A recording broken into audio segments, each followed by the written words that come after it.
Hello, Battlefield Play for Free. This is CINNAStixx coming at you with another gameplay commentary. And it's funny, for 3 videos in a row, I've spawned in this spot on the Russian team. Actually, today I am not CINNAStixx. I am Terminator, DOS Terminator, a good friend of mine in the clan who owns one of the servers out of the 4 servers we have on for DOS.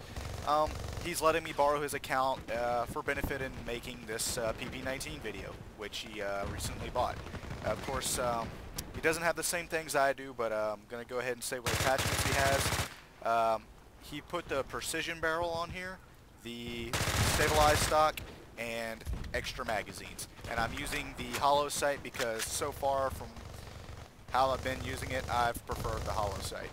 But this gun, so far, right off the bat, I gotta say, sounds exactly like an airsoft gun. I own airsoft guns, old ones, you know, ancient ones I don't use anymore, and they're just that. This is exactly what it sounds like.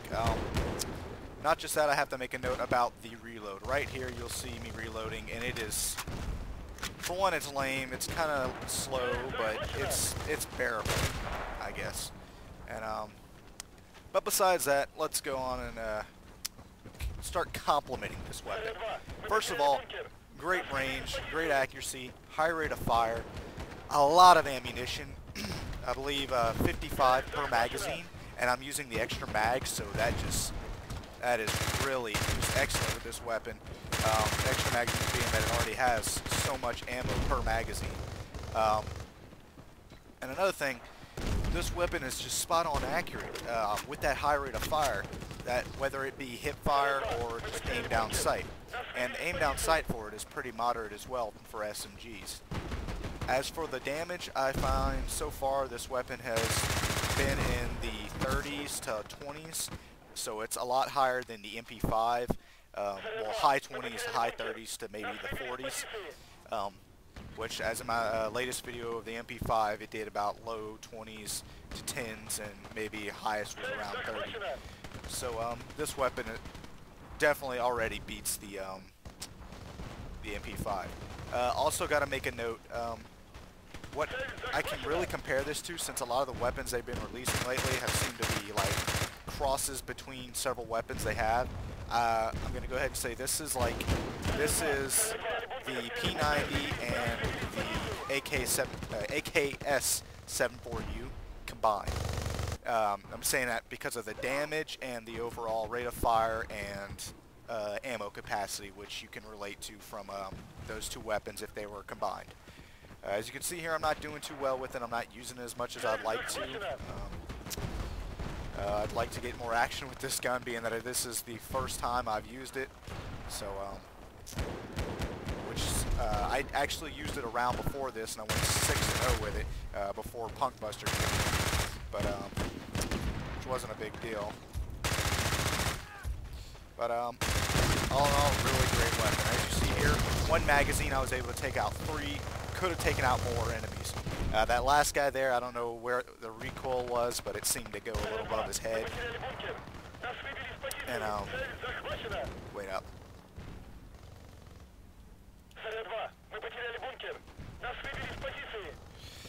But sorry, that's a guy asking how it is. But he doesn't know that I'm actually CINNAStixx under someone else's account. But and he's actually Terminator's using my account at the moment as well. So you know, we're kind of even and we're helping each other out, I guess. As for right there, you notice the range. It didn't seem to really get the shot. And as for that guy right there, it did low damage. It stayed in like 13 to 16, I saw. So that wasn't too good. But I'm sure, since I typically use the stabilized stock, and well, that's what he has on there. Since I typically use the standoff barrel, that may make a difference, since precision just increases the overall bullet velocity.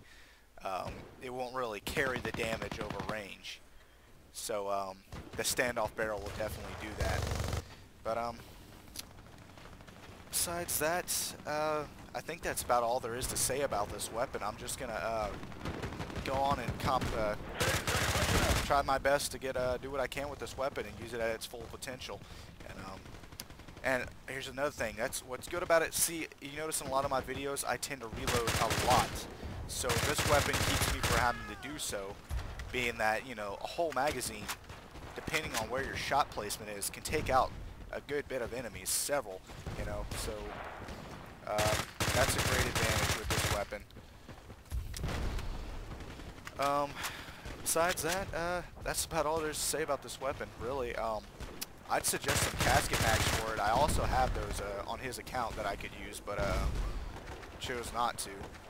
Would have been neat to see this weapon with, I don't know how much extra ammo the casket mags add to the submachine guns, but I'm pretty sure it would be really OP, being that it's already got the highest ammo count for SMGs.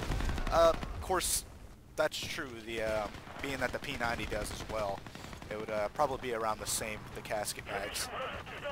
But whether it's about reloading or not, it's always good to have extra magazines. I prefer extra magazines over extra rounds. But as you see there, great hip fire accuracy. Just overall, one of the best weapons I've used for the engineer so far. I mean, I already like it over my the 9A91 and the MP7 and the MP5. So, though I wish I was better with it at range, that's my only dislike about it. Range does not appeal to me whatsoever. But I'm sure that can be fixed with the right attachments, because the precision, like I said, it adds accuracy, not range, which that's what the I believe the stabilize, the standoff barrel does. Alright, right here I'm getting some FPS lag. I'm going to go ahead and end my video here, guys. Actually, you know what, I'll just... Alright, here we go. Sorry about that. I had to stop the lag, so I interrupted my video for a second.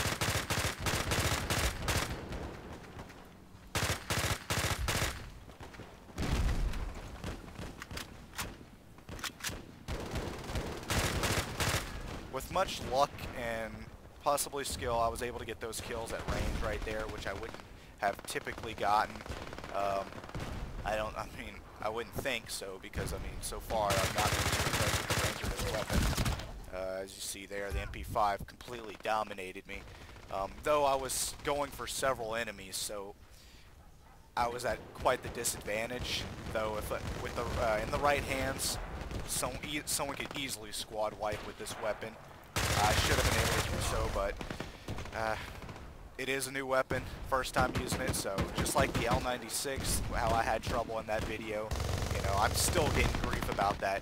So, you know, people telling me, oh, you know, have you ever heard of getting headshots? You know, I can't get over the grief that people give you about that, but all in all, I hope to do better with this video, and I will. So I've pretty much covered up everything there is about this weapon. I hope you guys have liked it so far. And like I said, Cheesy Player had uploaded a video with it, and it was an outstanding video. And I hope that this was informative as far as that goes. That's why I put these videos out, you know, so y'all get an idea of what attachments to use, just how great the guns are overall.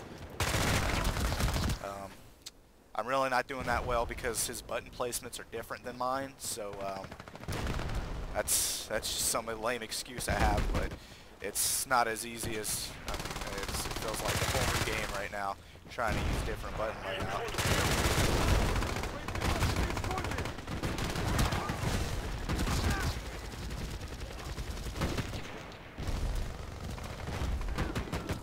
But all in all, there you have it, guys. End of the match. I'll probably be back alive by the time it's over with. But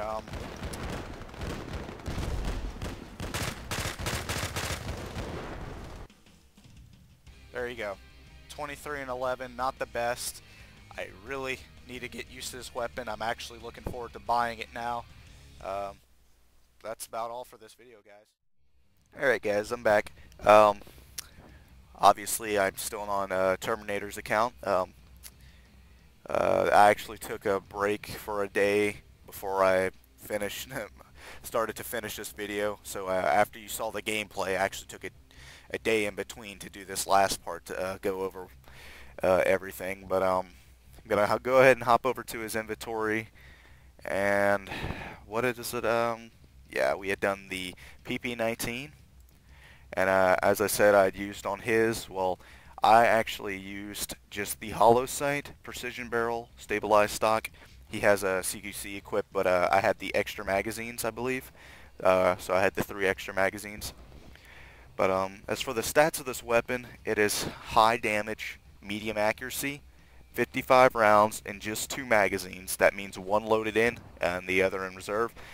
It has medium range and it has a fast rate of fire. Of course, he has a sight, so it added a +2 zoom, and his 2 attachments add +4 accuracy. So he has +8 in total towards the accuracy. It'd be nice if he had maybe the standoff barrel so he can get the +4 range, which is a problem I was having while playing with it. I didn't have enough good range. I needed to carry over the actual damage, so it'd do a lot more damage over a greater range if you have the standoff barrel, which is why I use it on assault class and engineer the most, and medic as well, because that's true, I do have it for my medic. But besides that, that's about all I had to say for the weapon. I hope that video was informative, but I kind of want to get on to a different matter here. I'll just say it real quick. I'm getting more griefing once again about doing +3 weapons. Now, like I said, I have some standard weapons because some of my +3 weapons, like it stayed +3, but it also gave me a converted standard. I don't know why, but I do have standard versions. I can do them. I will do them because I have standard versions that I don't have +3 of. I didn't always have Elite Legacy of everything. So there's not a lot of things I owned before the update. Now, that just means, you're going to have to deal with, the fact that it's +3. And I made it pretty clear before that there is the slight difference, just a slight buff in ammo. And I even give you the standard stats. I say what the +3 is, and I'll go over it and say like, oh, but the standard also has this much ammunition. They're the same. There's only a buff in damage, and it's a slight buff at that. So I don't see why there's so much grief about it. One person in particular, who I won't give his name, but you can go and check my past videos. I have you guys support on that, because I don't see how it's a problem at all. I mean, for the most part, I'm doing weapons that a lot of people don't even have, so it's like, it'd just be like saying that +3, there is not that much of a difference, and I can guarantee that because I can compare them side by side, because a lot of the weapons I have, like the AK and M16, I have the standard version of that as well, and I can duel them and show you good proof of that. I find that there is no difference whatsoever. So that's all I got to say about that part. Another thing is, as for subscribers and views, still doing good. These last 2 videos, they're kind of slow. I mean, it was just that L96 one that got a good bit of views, but I want to try getting a little well known. I want to help people out. I want to be the commentator for this generation of weapons. Since Shad will still do the L96, he'll be doing that soon, and he may do the PP-19. When he gets back. And I know y'all gonna love that, and but that's not what I'm getting to. I mean, I already did the L96, and I'm doing the PP-19 right now. I'm not really trying to grasp the most views for those 2 weapons since they're new and they haven't been nerfed or anything, because what my main concern is doing is the +3 and the nerfed weapons, because they're completely different, and they rely on attachments mostly. So that's what I'm getting to. I'm not trying to get to I'm not trying to get ahead of Shad, So y'all have his videos to look forward to again. Of course, if you haven't seen our latest podcast for DOS, which was recently put on our website, dospones.net, and if you don't know how to spell that, I'll put that in the description, of course. But I think that pretty much sums up everything. Though I may have another comment, it'll probably come to me later. I'll just forget it for right now. But I hope you guys enjoyed that. Please keep giving the support you have. Spread me around. Just try to get me some more views and some more, fans. I'd like to help everybody out, if by now everybody doesn't already own everything like I do. So, alright, well, much love and respect, guys. I'll talk to y'all next time. Peace.